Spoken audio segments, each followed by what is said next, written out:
Oh, hello there, and welcome to episode 2 of Struggle City's Adventures in Mental Health. Today, I will read you a list of all of the manifestations of my anxiety and depression. I am not kidding. I wrote it in pink, and you get to hear me talk about my anger. Who knew? I was such an angry person, not me.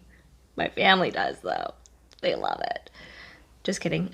Thank you for tuning in. And I still don't know how to edit, so enjoy. Again, so today you get me in my PJs. I had Pride, and it was a lot of fun and a lot of heat, so I have a little bit of a burn here.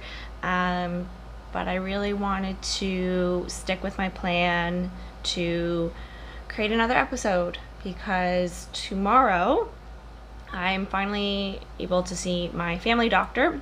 She's very hard to get a hold of, but she's the one who controls if I go off of my medication. So tomorrow we get to talk about that, and I will finally start the process.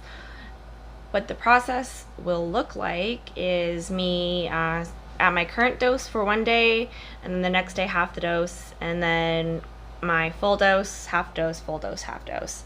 And we'll go on from there, and then I'll wean myself on to the half dose for a few weeks, and then we'll just keep weaning me onto lower medication as we go. So I won't be going off cold turkey. It's not advised for my medication. I don't know if it's advised for any medications, but that is what my plan is doing, or is involved, and I'm okay with that. It made me feel a lot more comfortable about getting into the process of going off the medication, doing it this way slowly. So I wanted to talk about some of the, I guess you would call them symptoms of depression and anxiety for me, or how they have manifested themselves, because it's changed over the years depending on my stress level, depending on my surroundings and my environment, and my outlets as well. So I actually wrote down 2 pages of different things that I've gone through with both depression and anxiety. So here we go. Anger was the first one that I wrote down. It was the one that came to mind the quickest. I think I actually wrote it down 3 times because I know that that one is something that happens to me with both depression and anxiety. I think it's if I don't know how to maybe control my own feelings or a situation, I get anxious, and I think that's where the anger comes in quite easily. I think it's also probably a really easy feeling for me to access as well. Sadness, antisocial, really irritable. I think that might be a little bit close to anger, but I do get really irritable, probably also when I'm PMSing. Can't control laughter, and then can't control crying. Those often come hand in hand, quite often, right, one after the other. I just don't know how to explain it, or don't really know what it is, but if I start laughing, I sometimes cannot stop. And yes, I do believe that is a sign of anxiety. Talk loudly. I definitely talk a little bit more loudly or quickly when I am anxious. I don't know if it's because I want to be the center of attention, for some validation, because I do have needing to be the center of attention under anxiety and depression, and later on here. But I do know that I can catch myself talking a little bit more loudly if I am anxious in a situation, or I don't talk at all. Sometimes I don't talk because I'm just being reflective, but sometimes I don't talk because I don't want to I don't have anything to add, and I just want to be alone and quiet, and maybe have talked too much for the past few days and really need to be introspective, and that does come along with my anxiety. Every feeling at once. I don't know how else to explain it, but it will be happiness and anger and rage and irritability and just the sense of restlessness, and they all come at me at once. And then the opposite of that is no feelings at all. And that is definitely in line with my depression. There was a moment a couple of years ago where I realized that I was completely apathetic around everything around me. I didn't know when it had started, but it was a new type of depression for me, or new manifestation of depression. I just didn't care about anything, and that was, it should have been a little bit scary to feel that and to realize that, but it wasn't, because I didn't care. And that was definitely an interesting time of depression to go through, and I was really glad when it was over and I started caring about everything again, because I am, I think, a very caring person. Zero motivation, and I think a lot of people will resonate with that one.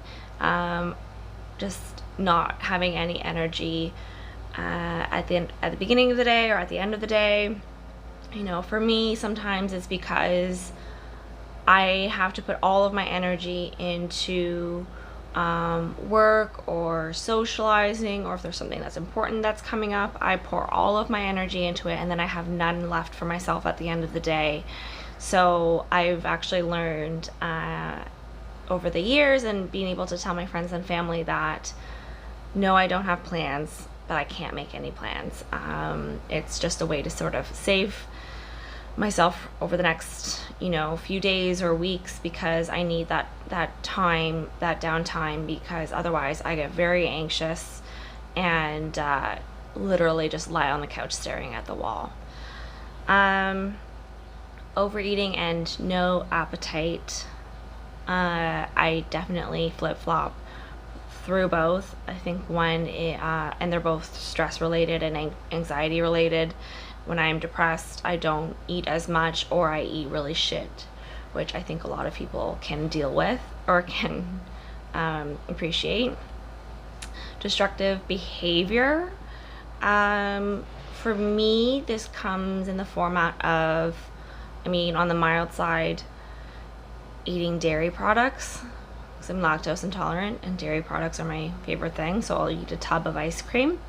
And then on the harder side is just doing drugs, drinking a lot. When I was traveling through Central America, I became really destructive. I was sad, and everything was just really easily accessible, and I found that it was a really good exit and just a way to feel everything and nothing. And the come down was really hard off of that, and I'm really glad that I have sort of separated that, especially drinking. I've taken a step back over the last year and really reduced my alcohol intake, and being very cautious and aware of that, especially when I'm feeling anxious or depressed. It's just an aspect of my behavior that I can now control, which I definitely was one thing that when I was able to get that under control, I was glad and knew that I was ready to start this next process of going off of medication. Looking for attention and affirmation, which I mentioned before, and also avoiding people. I'm really good at avoiding people. I need quiet time. I am a bookworm, and I am a loner, in the best possible way. I do love being surrounded by friends and family, not all of the time, and when I am depressed, I prefer to be on my own, and just curling up with a book and getting lost in another world. Books have definitely been my salvation my entire life, and being able to get lost in that is so important to me. I put absolute rage in here. I think the last time that I can say that I had absolute rage was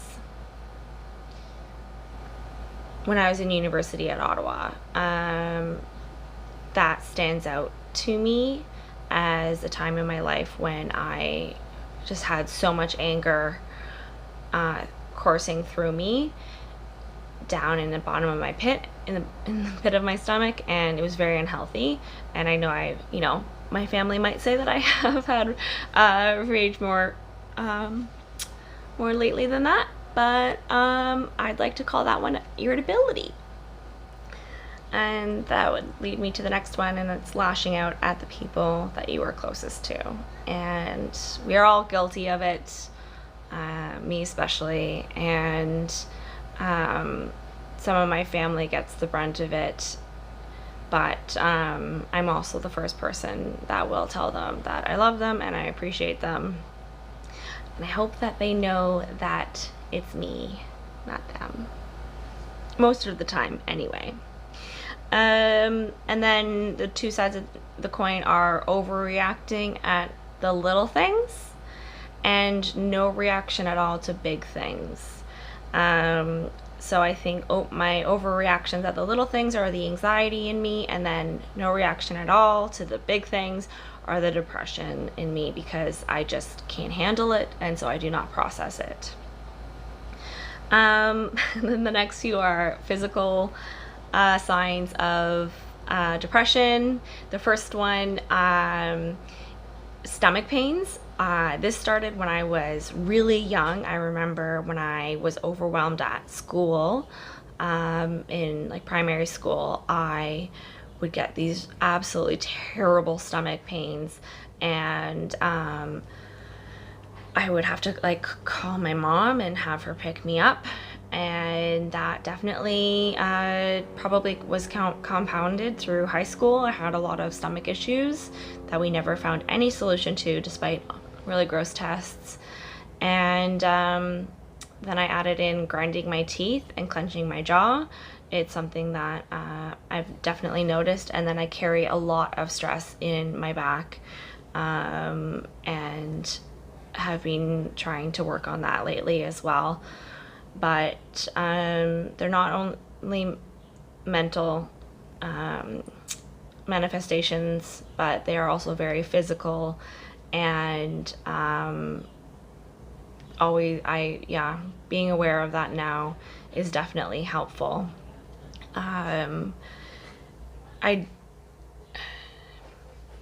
It's something that I don't know how to fix other than to be more aware of it and to